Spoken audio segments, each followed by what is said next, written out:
Good day, students. You are welcome to another wonderful episode of your darling program, School on Air Mathematics.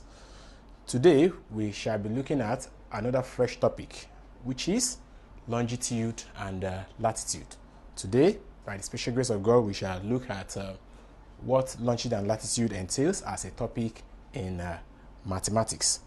Longitude and latitudes are terms that we talk about each time we are describing position of places on the Earth's surface.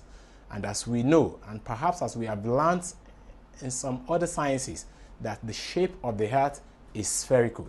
And as we know, also as a fact, that the shape of the Earth is spherical, there are imaginary lines running on the surfaces of the Earth. So these lines are what we shall be examining, and how they are used to determine the location and position of places on the Earth's surface. So, science have told us that the photographs of the Earth taken from the space shows that the Earth is actually spherical in shape. And apart from the fact that it is spherical in shape, we are made to understand that the radius of the Earth is varying between 6,300 kilometers and 6,400 kilometers. And apart from this, the typical model of the Earth is seen to consist of the north and the south poles, as well as the polar axis. Now, when we say the polar axis, we talk about the imaginary straight line that runs through the center of the Earth from the North Pole to the South Pole. And the Earth also has a center hole, and that is, of course, where the radius, that's the item 4 we have here, that is where the radius proceeds from. Because the distance from the center of the Earth to the circumference of that Earth is what we refer to as the radius of the Earth. And then we have the equator, that is the horizontal plane through the center, and which is also perpendicular to the polar axis. Okay, so that's what the typical model of the Earth looks like. And then you have this diagram showing us a clear picture of what the typical Earth looks like. Okay, so we have it being spherical in shape. Then we have the polar axis running from north to south. So this is the North Pole. Okay, and then of course we have the South Pole at the other end here. Okay, now this line moving from the center to the circumference here, the edge of the circle, that defines the distance between the center of the circle to the circumference. That defines the radius of the Earth. Okay, and then the center of the circle here is referred to as the equator. So that's what the typical model of the Earth looks like. So we have the North and the South Pole. You have the radius running from the center of the circle, of course, to the circumference, and then you have the center of the circle that is referred to as the equator. So those are the major things that you will be seeing on the typical model of the Earth. Okay, so having said that, there are some other things that we'll see on the Earth's surface, and that's taking us to great and small circles. Great and small circle. So if the Earth is caught by planes, each of which passes through its polar axis. Okay, let's go back to that diagram one more time. Okay, so we have the polar axis. Okay, so if we have planes that cut the Earth into different planes, okay, different divisions. That's what we meant by the Earth being cut by planes, each which passes through its polar axis. The circle formed on the surface of the Earth are called great circles. I take that again. If the Earth is cut by planes, each of which passes through its polar axis, the circles that are formed as a result of this passing through the polar axis, those ones are called the great circles. It's otherwise known as meridians. We'll use more of the meridian language as we proceed in this topic. But just keep in mind, each time we are talking about meridians, we are referring to the great circles. And what are these great circles? They are the planes that are cut as a result of line passing through the polar axis of the Earth. Okay, so now half of that meridian is always going to give us a semicircle. And that semicircle is what we call the line of longitude. Or better still, we just simply call it longitude. So half of the meridian defines the line of longitude, or what we simply refer to as the longitude. Okay, so on the surface of the Earth, one of these meridians passes through. Now, we're looking at imaginary lines now, but in real sense, one of these lines, actually, one of these meridians passes through a particular town in Ghana. Okay, those viewers who are in Ghana will understand where that town is located. That town is called Tema in Ghana. Okay, so one of these meridian actually passes through the city called Tema in Ghana, and apart from that city in Ghana, it also passes through the city of a place called Greenwich in London. And for that reason, it is always called the Greenwich Meridian, or sometimes it is called the Prime Meridian. So the word Greenwich Meridian comes from the fact that one of these great circles actually passes through a particular city called Greenwich in London. So we call it the Greenwich Meridian. So this Greenwich Meridian is always used as a reference point. So when we are describing longitudes of places on the Earth's surface, we always use that Greenwich city as the reference. And so that Greenwich Meridian is always used as a reference longitude. Okay, and that particular point actually is designated longitude 0 degree. Okay, so we say so it is designated longitude 0 degree. And from it, the position of other meridians are measured in degrees east of or west of the meridian. The meridian is always running from the north to the south on the surface of the Earth. So positions of Earth are usually measured either to the east or to the west of the Greenwich meridian. Okay, so and varying from a 180 degree east to 180 degree west. I hope you understand that, because you know, the total sum of angle you have within a circle or a sphere or a point is 360. So if we have a reference point dividing the circle into two equal parts, then it's dividing it into 180 degree on either part of the meridian. So we are measuring either in degrees east or west, and they're varying from 180 degree east to west, where the two longitudes meet. That is, in essence, 180 degree east and 180 degree west are the same longitude, but of course on different sides of the meridian. All right, so we said that where the two longitudes meet, that is 180 degree east and 180 degree west, they are having the same longitude. So let's take a look at the picture. Okay, so we have the sphere coming up here again. We have the sphere, and then we have this imaginary line. That's the polar axis running from north to south. Okay, now if you look at this now, it's an imaginary line forming a meridian. That's the great circle. Okay, that's the great circle. And then this point G, of course, it's referring to this one which is our reference point, the focal point, which is called the Greenwich Meridian. So this is on longitude 0 degree. Okay, and then this one, this line is a longitude east of the Greenwich Meridian. Okay, if you look at the four cardinal points, you have your north, south, you have your east and your west. So if this is the meridian, then any side measured to this side is on the longitude east of the Greenwich Meridian. And of course, we have this line, longitude west of the Greenwich Meridian. All right, so having said that, we said that, however, horizontal planes are cut through the Earth, and perpendicular to the polar axis circles of different or the same diameters are formed on the surface of the Earth. So when those ones are formed, then we'll begin to name them depending on where their position lies on either side of the Greenwich Meridian. So we said these circles are called lines of latitudes. These circles, we said, are called lines of latitude. Now, the circle whose radius is the radius of the Earth is the largest of them all, and is a great circle called the equator. Said the circle whose radius is the radius of the Earth is the largest of all the circles, and is a great circle called the equator. Now, while other circles are small circles, we have other circles apart from the big circles that form the equator. So all other circles there are called small circles, or we call them parallels of latitude, since they are always parallel to each other. They are always parallel.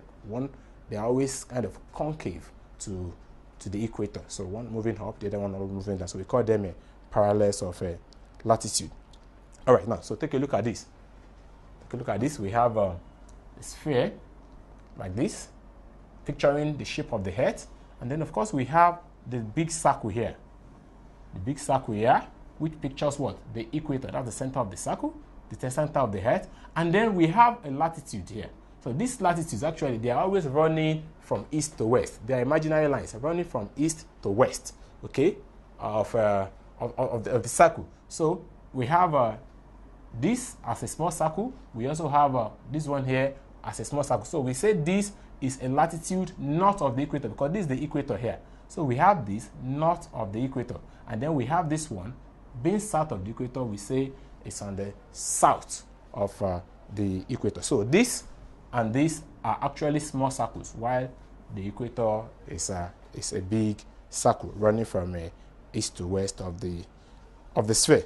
So just as the Greenwich meridian is used as the reference longitude, so do we have the equator as the reference latitude. And just as we use the Greenwich, as we designate longitude 0 degree to the Greenwich, we also designate latitude 0 degree to the equator. And so what that means by extension is that the latitude is also, the equator is also used as a reference point, okay, for measuring position and locations of the Earth, of positions on the Earth, which can be on the either side also of the equator, either north or south of the equator. So other latitudes are measured in degree north or south of the equator and varying between 90 degree north and 90 degree south. Okay, so we have other positions on the Earth's surface that are measured degree north or degree south of the equator. Okay, so in short, those are some of the features that you need to see on the globe, the Earth as a sphere. So you have to keep in mind there is an imaginary line, one running from the north to the south pole on the surface of the Earth. So we call that, as we have said earlier, the Greenwich, because it's actually the line actually passes through a city called Greenwich in London. So we use it as a focal point for determining longitude of places on the Earth's surface. And then we said all the lines that fall on either side of the Greenwich, okay, either east or west. Okay, so we said they are always varying 180 degrees east or west of the Greenwich. So we use that to determine their position. And apart from that, we said on the surface of the Earth, we have lines, imaginary lines running from east to west. Running from east to west, we decide these lines as the lines of latitude. We said we have the big one of them, which we have in the center. That one refers to as the equator. And then we have the ones that we have on either side of the equator, because that equator is used as the reference point, okay, in determining the latitude of a place on the Earth's surface. So on either side, they are measured north or south as the lines are running from east to west. Okay, so that's all that we are going to be discussing on for now as far as the model, what the model of the Earth is, at least the Earth as a sphere. Okay, so before we, all right, so far today we have been able to look at the Earth itself as a sphere. Remember, we are trying to discuss longitude and latitude as it relates to Earth, and then trying to measure the location and the position of places on the Earth's surface.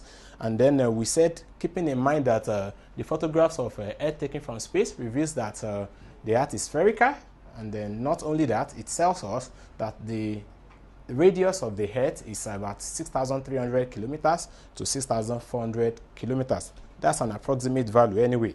And apart from that, we saw that the typical model of the Earth is said to consist the north and the south poles, and then the polar axis, that is the imaginary straight line through the center of the Earth, running from the north pole to the south pole. And apart from that, we said that we have that the center of the Earth has a center point O, and then the radius of the Earth also, that is the distance measured from the center of the circle touching the circumference of the Earth, is refers to as the radius. And then the typical Earth model also has the equator, and that is the horizontal plane through the center, and then which is of course is perpendicular to the polar axis. Okay, and then we took a look at that diagram. That's a typical model of the Earth. You can see the north pole here. You see the south pole, the radius, the center, which is the equator. Okay. All right. So this is actually called the polar axis. That is the imaginary line running from the north to the south, dividing the Earth into two equal parts. That's what we call the polar axis. Okay. And then we said we have the great and small circle. We said if the Earth is cut by planes, each of which passes through its polar axis, the circle formed on the surface of the Earth, we said they are called great circles. Better still, we call them meridians. And I said we're going to be using more of the language meridian than great circles. And we said half of a meridian, which is of course a semicircle, is always called a line of longitude or simply longitude. And then we also said that on the Earth's surface, one of these meridians actually passes through a town called Tema in Ghana. Okay, inhabitants of Ghana will understand where that is. And then apart from Ghana, it passes also through a place called Greenwich in London, that's in the United Kingdom. And for this reason, that particular point is called the Greenwich meridian. That particular point is called the Greenwich meridian.